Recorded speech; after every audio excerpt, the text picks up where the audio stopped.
Muy buenas, bienvenidos a un nuevo episodio de Punto de Encuentro. Les saluda un servidor, Alejandro Meléndez, periodista de Noticias Monumental. Hoy conversando sobre un tema muy importante. Hemos hablado constantemente en este espacio de la seguridad de nuestro país, pero una vez, cuando la seguridad también tiene sus inconvenientes, capturamos criminales, intentamos también que cumplan con un castigo que contempla nuestra legislación, ahí es donde entra también la labor del Ministerio de Justicia y Paz, la administración de nuestro sistema penitenciario, y es por eso que hoy nos acompaña don Gerald Campos, ministro de Justicia y Paz, a quien le agradezco por estar con nosotros. Don Gerald, bienvenido a Punto de Encuentro y a Monumental, muchísimas gracias por su tiempo. Don Alejandro, muchas gracias por la invitación y aquí estamos a la orden. Don Gerald, empecemos por lo básico. En estos momentos, ¿cuántas personas conforman el sistema penitenciario? Además, en estos años se ha hablado mucho de hacinamiento y sobrepoblación. Entiendo que hace un tiempo bajamos de hacinamiento a sobrepoblación. Más o menos en esos indicadores, ¿cómo nos encontramos, tomando en cuenta la capacidad que tiene el sistema penitenciario y las personas que ahorita están recluidas en ese sistema? Bueno, en este momento podemos decir que el sistema penitenciario está integrado por más de 17,000 personas dentro del sistema cerrado. Eso implica que andamos en un porcentaje de un 27% sobre el 100, que ya nos pone en niveles de hacinamiento.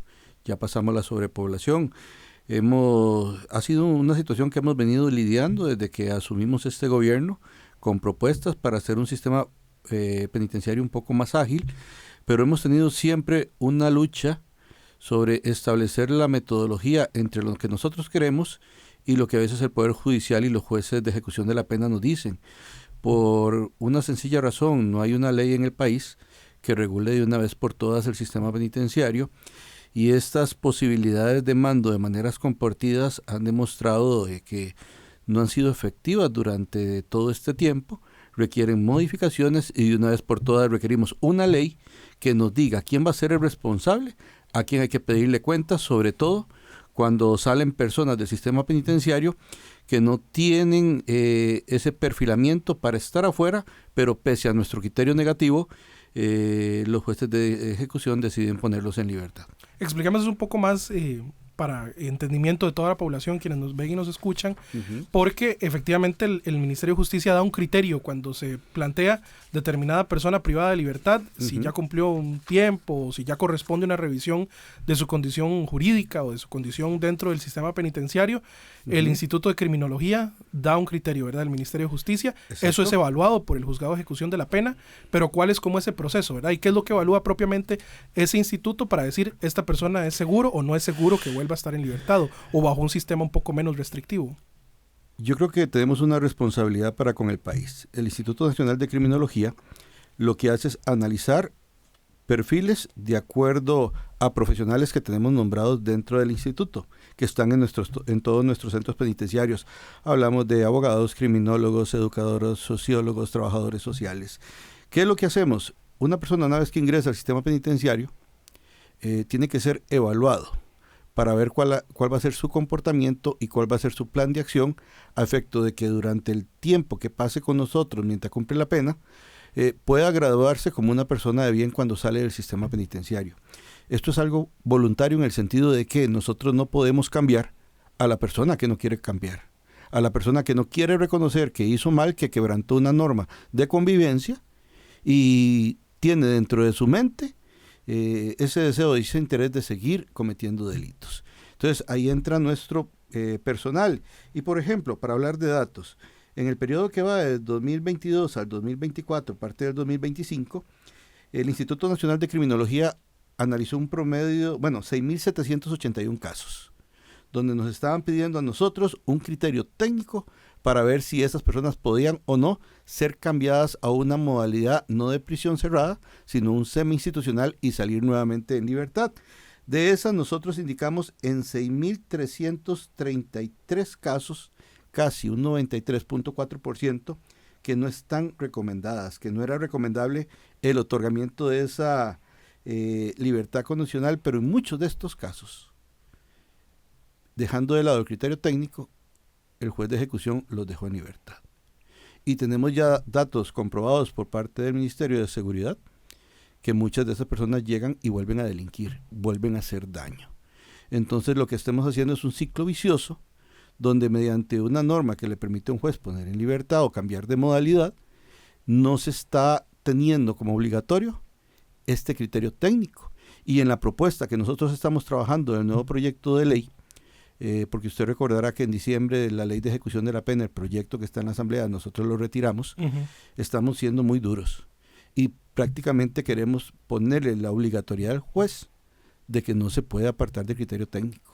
Que sea un criterio 100% vinculante. Exacto, y que sea un criterio científico, con base científica, con estudios, bajo un perfil donde digan sí o no.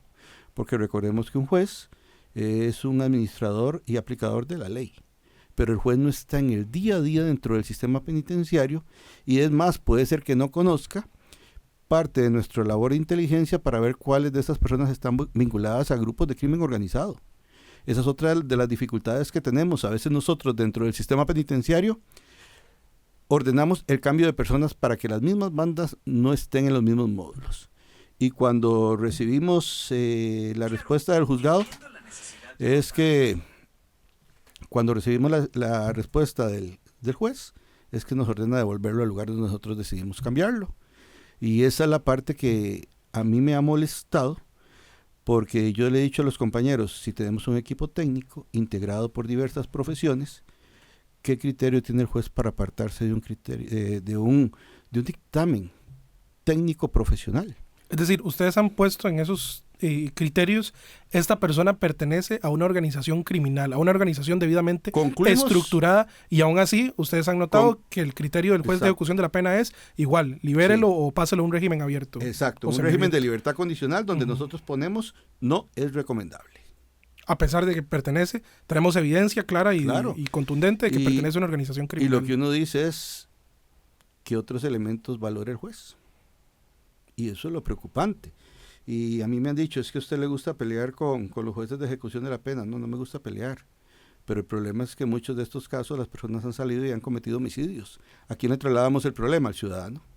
Y no es justo que le traslademos al ciudadano, que lo que busca es vivir en paz, una situación donde se ponga en riesgo a él y su familia, y eso es lo que no queremos. Don Gerald, evidentemente, en un escenario como el que ustedes plantean, en caso de aprobarse una reforma como la que ustedes impulsan, evidentemente la capacidad del sistema penitenciario se vería más comprometida, ¿verdad? Porque si no salen las cantidades de personas que se estima, y si no es un criterio el hecho de que una cárcel esté muy llena o que ya no hay campo para más personas dentro de ese régimen, pues el sistema penitenciario tendría que responder para poder conservar a esas personas el tiempo que el Poder Judicial así lo estime o la pena que se le haya impuesto sea determinada. En un escenario como ese también, ¿qué se puede avanzar para que el sistema pueda responder para esas personas que estarían en ese eventual escenario donde quienes tengan que estar en la cárcel estén y no sean liberados por ese motivo? Ve, hay algo cierto. Aquí en Costa Rica construir obras públicas es muy complicado, porque no solamente el tiempo que implican los diseños, sino la licitación de las contrataciones, pero yo me di cuenta de otro gran problema: la voluntad política de la Asamblea Legislativa para dar o no dar dinero. Y si el dinero no llega a tiempo, recuerde que el ejercicio presupuestario es de un año, no se pueden iniciar todos los procedimientos previos para la inscripción y aprobación de un proyecto, y más si hablamos de un empréstito. ¿Qué hicimos nosotros y tratamos de hacer? De acuerdo a la cantidad de privados de libertad que tenemos, habíamos hecho un perfilado donde un promedio de unas 2,000 personas tenían un perfil muy bajo de criminalidad, donde bien podían salir a un nivel semi-institucional. Entonces, ¿qué quisimos? Optar por una construcción de módulos livianos, que lamentablemente se satanizó como carpas, porque ni siquiera nos dejaron a nosotros aprobar cuál era. Previamente empezó el run diciendo que había un negocio irregular entre el Ministerio de Justicia y X empresa para construir carpas o poner carpas, y eso es lamentable, porque la evidencia y la trazabilidad nos dice que apenas estábamos en los estudios previos, donde queríamos construir módulos livianos para estas personas. Ya estábamos con un convenio con el INA, estábamos negociando un convenio con el Ministerio de Trabajo, y ¿qué íbamos a hacer?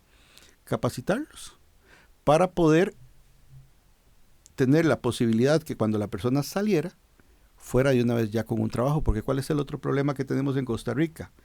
Una persona que sale del sistema penitenciario, ningún empresario lo quiere contratar. ¿Y dónde va a adquirir él la capacidad económica para sostenerse y sostener a su familia? Si es que detrás de él depende una familia. Entonces estábamos viendo todos estos bemoles para hacerlo, teníamos prácticamente la viabilidad dentro de lo que se nos había propuesto por parte del equipo técnico de adaptación social, porque no era el ministro, era el equipo técnico, era la construcción de módulos livianos, no iban a ser carpas, con una inversión de 12,000 millones de colones, donde en el año 23 habíamos integrado extraordinariamente casi 6,000 millones, pero la Asamblea Legislativa no nos lo dio. Prácticamente no nos lo dio.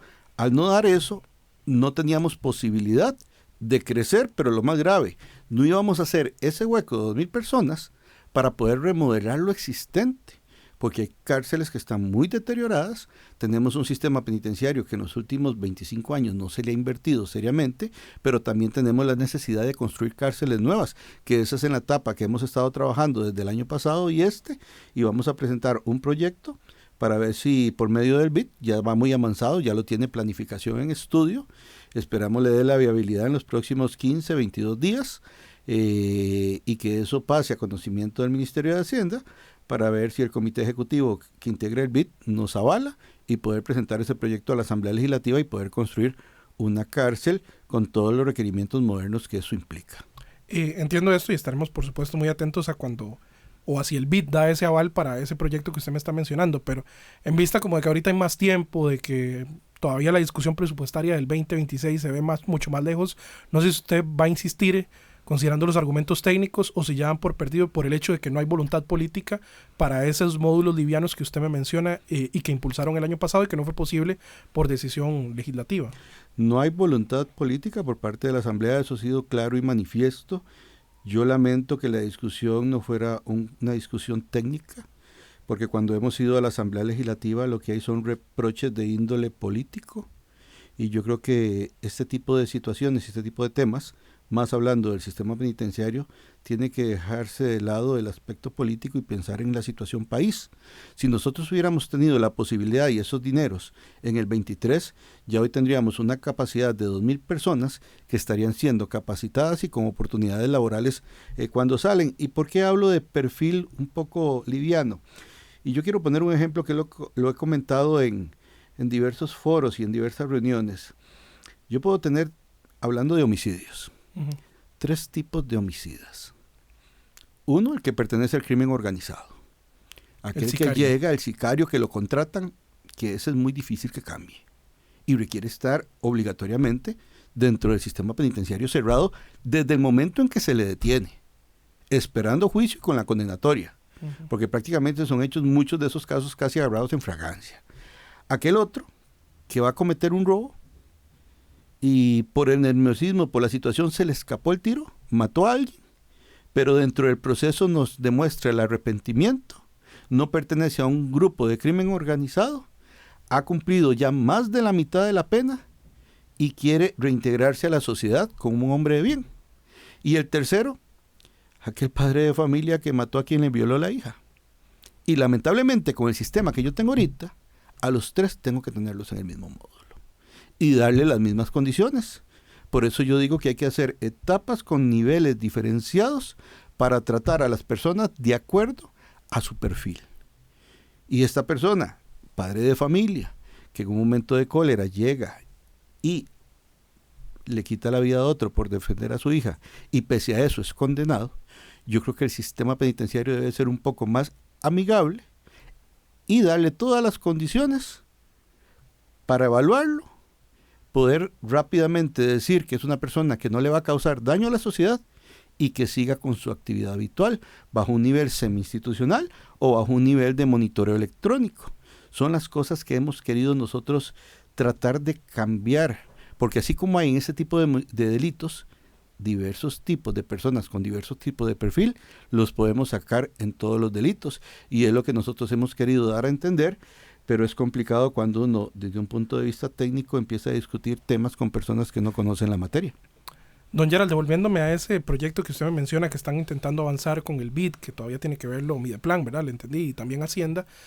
¿Para cuándo considera usted para cuándo tiene la expectativa? Si es para este primer semestre, entendiendo que no depende todo de usted y del Ministerio de Justicia y del gobierno incluso, pero ¿para cuándo lo proyectan y en dónde están pensando o visualizar propiamente en qué terreno nosotros construir tenemos, ese? Nosotros esa infraestructura penitenciaria. Tenemos terrenos dentro del sistema penitenciario, pero ahorita hablar de lugares implicaría entrar en otra etapa a veces de discusión con ciertas comunidades que, como son los famosos basureros, que nadie quiere un basurero cerca de su casa. Sí, una cárcel menos. Nadie va a querer una cárcel cerca de su casa, pero en algún lugar hay que construirla. Y si el Estado tiene terrenos que le son propios y terrenos aptos que garanticen la seguridad, hay que pensar en ellos. Pero ahorita terrenos tenemos, lo importante que requerimos es que pase el filtro de planificación y de Hacienda. Esperamos que con planificación en menos de un mes esté esto listo para que vaya a Hacienda y una vez pase al directorio con el ministro de Hacienda y el BID, que sea aprobado por ellos para presentarlo a la Asamblea Legislativa. Pero ya es un trabajo que venimos retomando desde hace 6 meses de manera seria, responsable y bajo los lineamientos actuales de contratación. ¿No sería en el complejo Occidente o donde ya hay tenemos muchas terrenos cárceles? En Occidente, tenemos en Guapiles, tenemos en Guanacaste, tenemos en la zona sur? Hay. Y no hablemos ahorita de solo una, pero todo nuestro sistema penitenciario hay que cambiarlo. Okay. Son cárceles que fueron construidas hace mucho tiempo y requieren ser acondicionadas de un sistema de seguridad y interacción moderno, que es lo que implica los parámetros en esta materia a nivel internacional. Hablemos del trabajo de la policía penitenciaria también, porque usted desde que inició, recuerdo la operación sostenida y constantemente nos aportan los datos sobre lo que se decomisa y el trabajo que hacen los policías penitenciarios, e incluso sacábamos la nota hace algunos días que al menos cada 3 horas se decomisa un celular desde que inició la administración. Incluso le quiero preguntar sobre si a pesar de ese trabajo usted considera que hacen falta policías penitenciarios y sabe cuántos para poder también atender ese tema, o si considera que no hacen falta policías penitenciarios y pueden con el recurso humano que tienen ahorita en ese departamento. Ok, en cuanto a lo que es el trabajo de nuestra policía penitenciaria, yo puedo decir que ha sido un trabajo muy fructífero.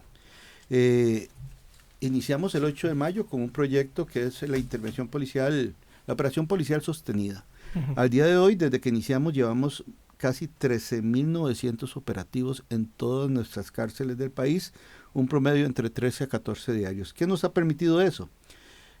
Poder sacar de circulación casi 7.500 celulares, más de 10.100 chips, hemos encontrado más de 582 kilos de drogas, más de 13.000 artículos electrónicos, hemos sacado casi 47.200 armas blancas.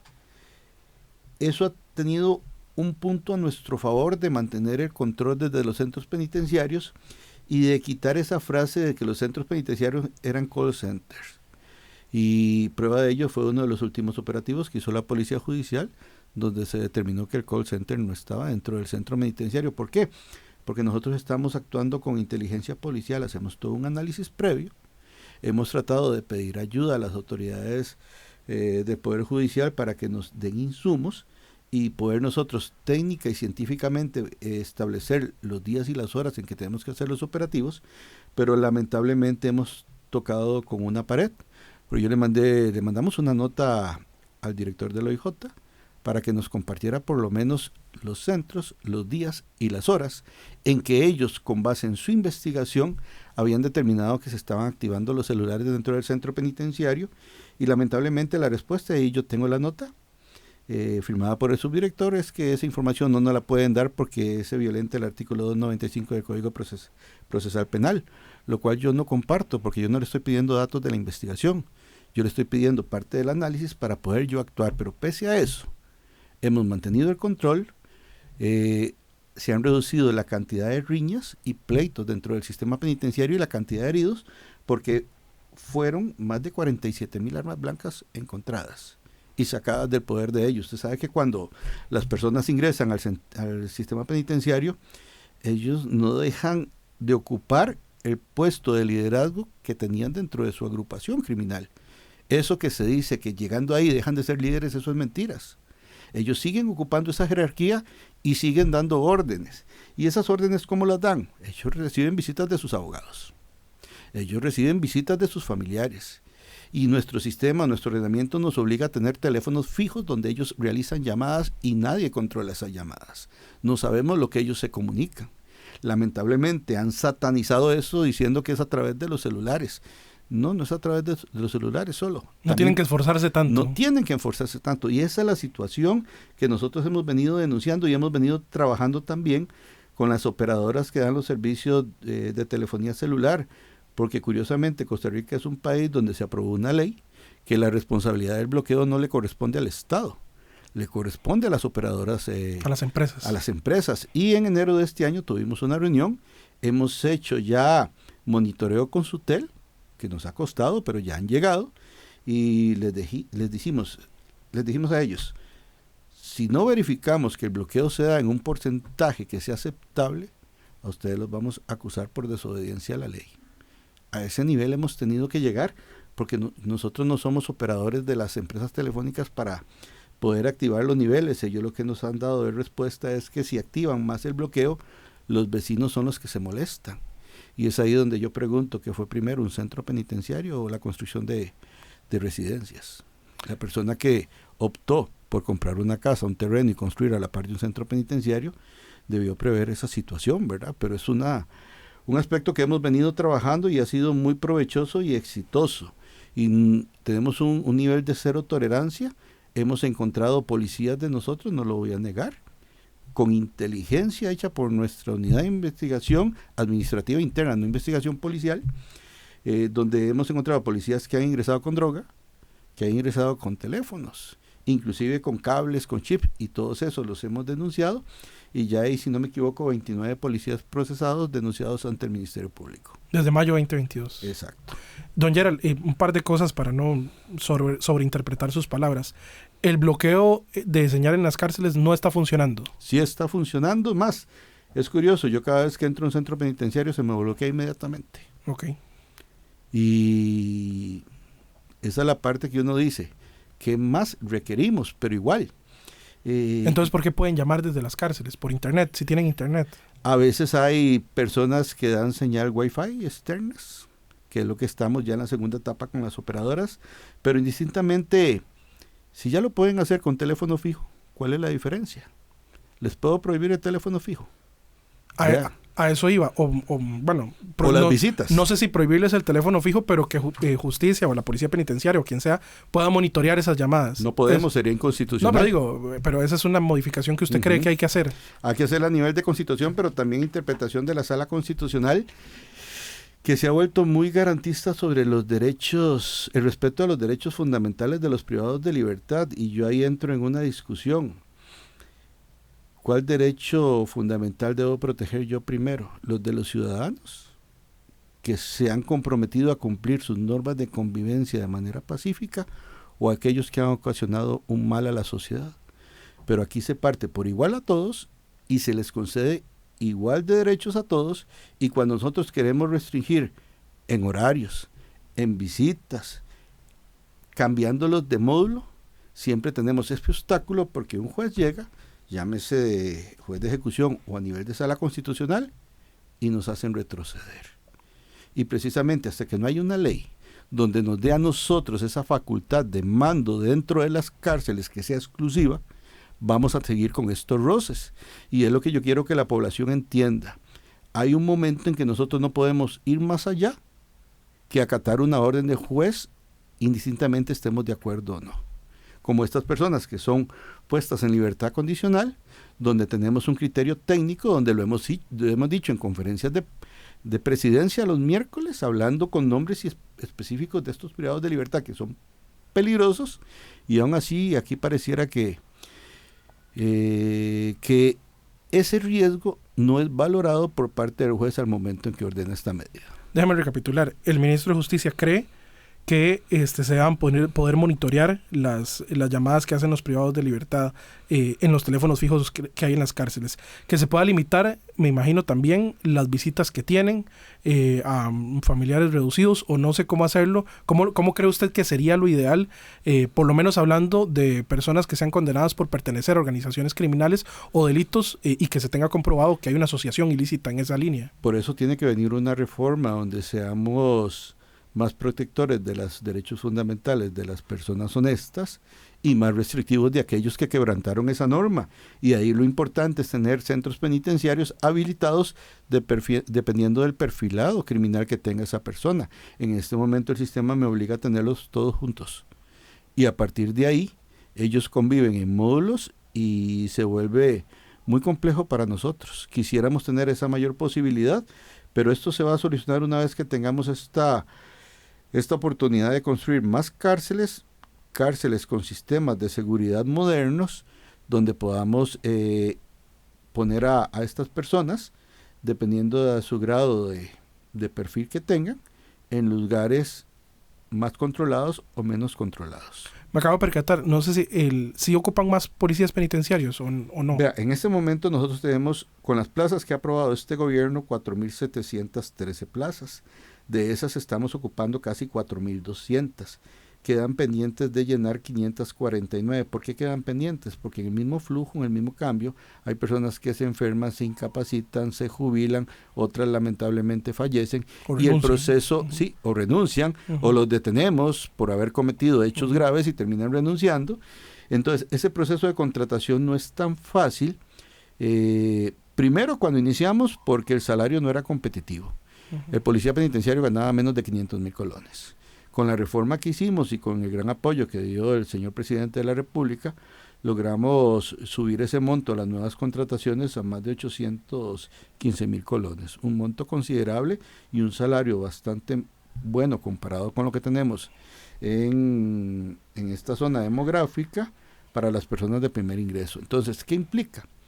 Cuando la persona oferta hay que hacer toda una investigación preliminar, ver sus costumbres, ver cómo ha sido su comportamiento, hablar con vecinos, hablar con familiares para garantizarnos que la persona que viene acá es una persona de principios, de valores, pero también que no integra ninguna banda de crimen organizado. Y eso lo hacemos consultando a los diferentes cuerpos policiales.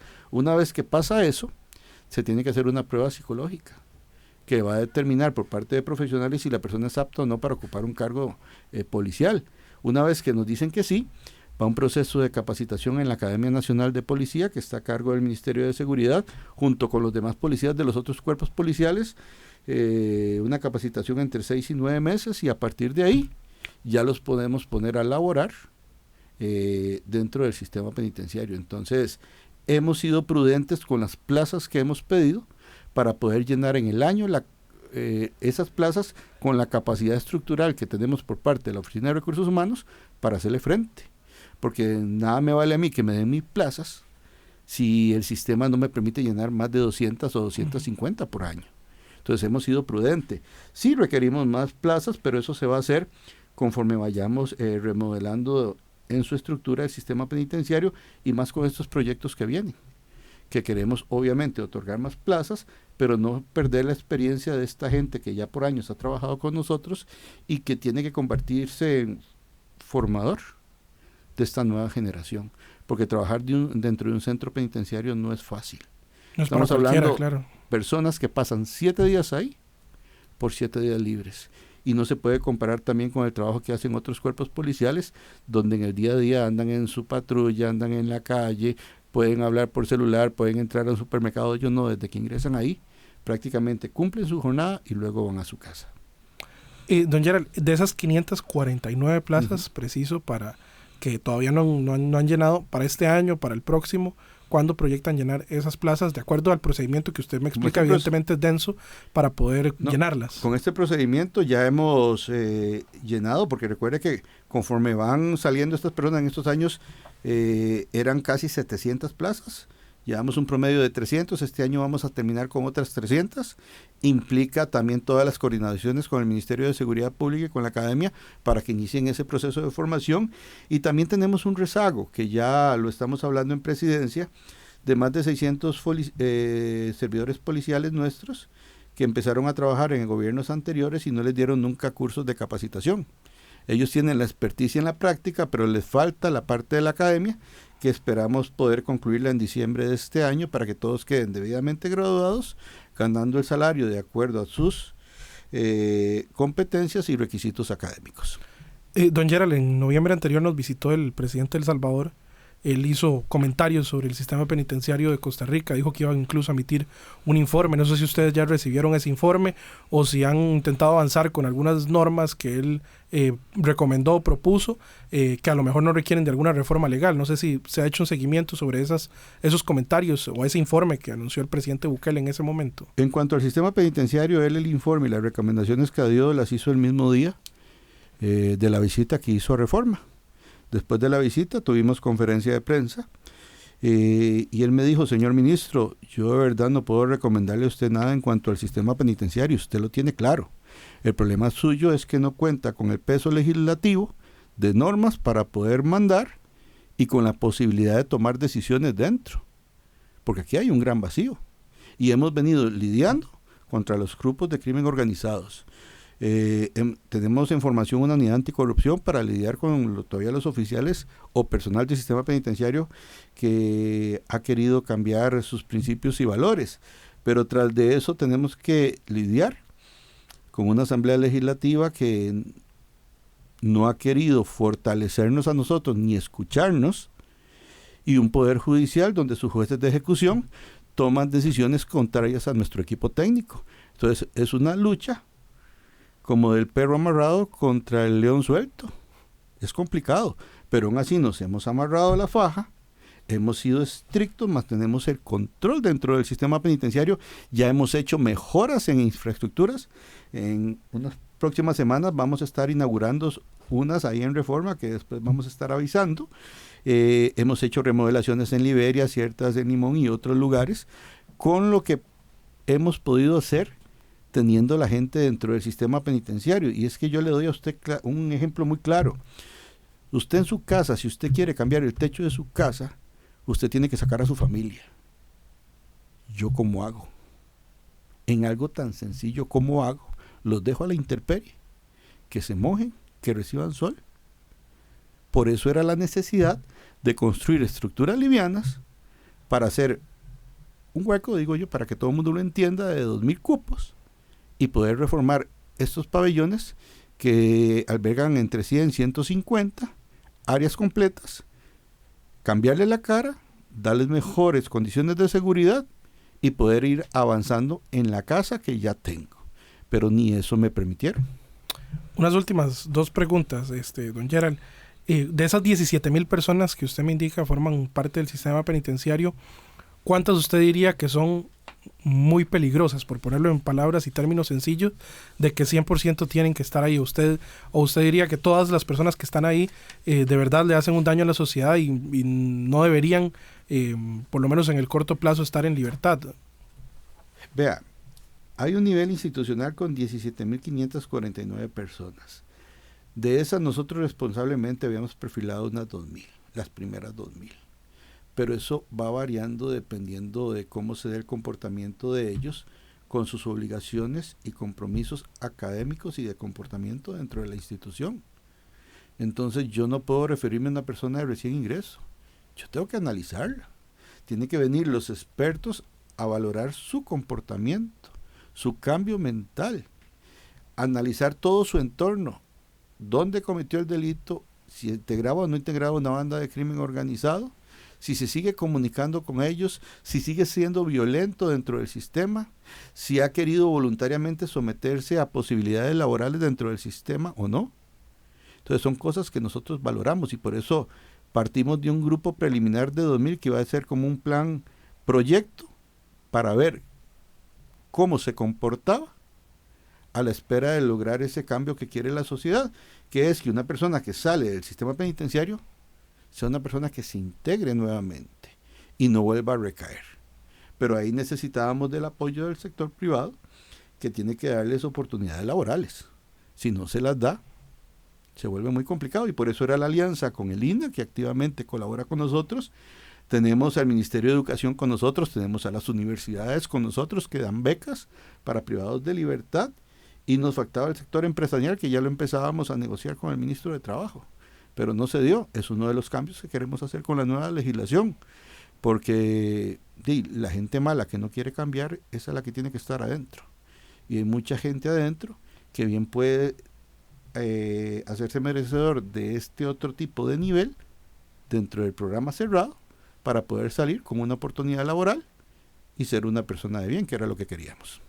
Don Yereli, para finalizar yo quería hacerle una pregunta un tanto personal por la relación que usted tiene con el Poder Judicial de tener una plaza en el Poder Judicial y el permiso que ahorita usted ostenta para poder ejercer como ministro de Justicia. El 7 de mayo del 2026, por lo menos hasta donde yo sé, usted volvería a esa plaza en el Poder Judicial. Se lo digo tomando en cuenta por las críticas que el gobierno en general ha hecho hacia el Poder Judicial, porque hoy, bueno, no sé, uno a lo mejor vuelve donde uno no es tan querido, ¿verdad? En algunas oportunidades. No sé usted cómo lo visualiza tomando en cuenta esas críticas hacia el Poder Judicial que se han hecho desde el gobierno y bajo esa plaza que usted entiendo que no ha renunciado. Por ejemplo, creo que doña Marta Eugenia Esquivel sí lo hizo, la ministra Mideplan, pero no sé cuál es su caso, si nos puede aclarar eso. Ok, no, efectivamente yo no he renunciado a la plaza. Este año le corresponde a la Corte otorgarme el permiso para el último año que me queda en gobierno. Esa gestión yo la hice en el mes de enero, hasta la fecha Corte no lo ha conocido, lleva más de 2 meses. Yo en verdad soy de principios y yo creo que los principios le obligan a decir las cosas a uno tal cual son. Siempre y cuando usted tenga la evidencia, lo que no se vale es mentir. Y lo que yo he dicho en micrófonos y le he dicho en conferencia, tiene la prueba que me respalda. Recientemente tuvimos una polémica con la señora diputada Gloria Navas. Ella se molesta porque dice que yo le negué el acceso a una cárcel. Yo no le he negado el acceso. Lo que pasa es que ella presenta una nota el miércoles 5 de marzo en horas de la tarde diciendo que el viernes llega al sistema penitenciario, que le abramos las puertas. Ya una vez ella lo había hecho, llegó un sábado, como no la dejamos entrar como abogada, sacó su carnet de diputada e ingresó, lo cual le molestó. Eso nos motivó a nosotros a hacer una reflexión y analizar el sistema normativo que rige las visitas dentro del sistema penitenciario y nos quedó claro 2 cosas. Todo abogado tiene derecho a ir a visitar a su cliente dentro de la jornada de lunes a viernes en horario hábil. Pero también todo funcionario público en el ejercicio de sus funciones puede ir a la cárcel en horario hábil. ¿Cómo determino yo que una persona funcionaria pública va en el ejercicio de sus funciones? Con una nota que así me lo diga para que asuma responsabilidad. ¿Qué le pedí yo a ella? Dígame el acuerdo de la comisión a la que pertenece, donde se vio el tema y donde se aprobó. Dígame a cuántos diputados comisionaron para ir y cuál era la finalidad de la visita. Y que me lo avise con tiempo. ¿Por qué? Porque yo necesito establecer protocolos de seguridad. Y como usted lo ve, nosotros hacemos operativos todos los días en todo el sistema penitenciario. Entonces no hay tantos oficiales para que poder querer permitirle el acceso libre a cualquier funcionario público. Entonces esto no tiene que ser con orden. El centro penitenciario no es un supermercado, un mall para que todo el mundo diga, a mí se me ocurre ir, voy. No, todos tenemos que sujetarnos a reglas. Y más donde estamos manteniendo el control para garantizar la seguridad de todos. Del personal nuestro, de los privados de libertad y de las visitas. Entonces ha sido difícil, sí, tuve que salir hablando. Pero ¿qué puede hacer uno cuando lo que dice tiene un sustento normativo? ¿Me quedo callado simplemente porque pertenezco a una institución? ¿O cumplo con mis principios y valores y digo las cosas como son? Yo espero que no se molesten, pero al día de hoy lo que yo he dicho lo tengo con evidencia material. Y a mí me tiene muy molesto cuando se pasa a nivel semi-institucional o libertad condicional personas con un perfil que no es el adecuado. A mí me tiene muy molesto cuando yo trato de cambiar dentro de los módulos agente para evitar conflictos y me ordenan lo contrario. Entonces, ¿me tengo que quedar callado porque pertenezco a determinada institución o debo decir las cosas como son? Y esa ha sido mi posición, ser claro, respetuoso, pero ir de frente y que me demuestren que yo estoy equivocado. Si eso molestó, yo lo lamento. Si eso va a incidir a que me den el permiso o no, yo por lo menos quiero quedar bien con mi profesión, con mi familia, con los ciudadanos y con Dios. Y esa es mi regla. En principio usted volvería al Poder Judicial. Sea ahorita porque no le den el permiso en corte, no sé, lo que decía los magistrados, o al final del gobierno. En principio usted volvería. Yo nunca pensé estar en gobierno. Yo no soy de carrera política. Yo nunca en algún momento pensaba llegar acá. Cuando llegue su momento tendré que tomar decisiones. Lo cierto del caso es que cuando yo estoy en un puesto, doy todo lo necesario para cumplirlo a cabalidad. Y por eso es que he considerado manifestar lo que he hecho de manera respetuosa pero enérgica.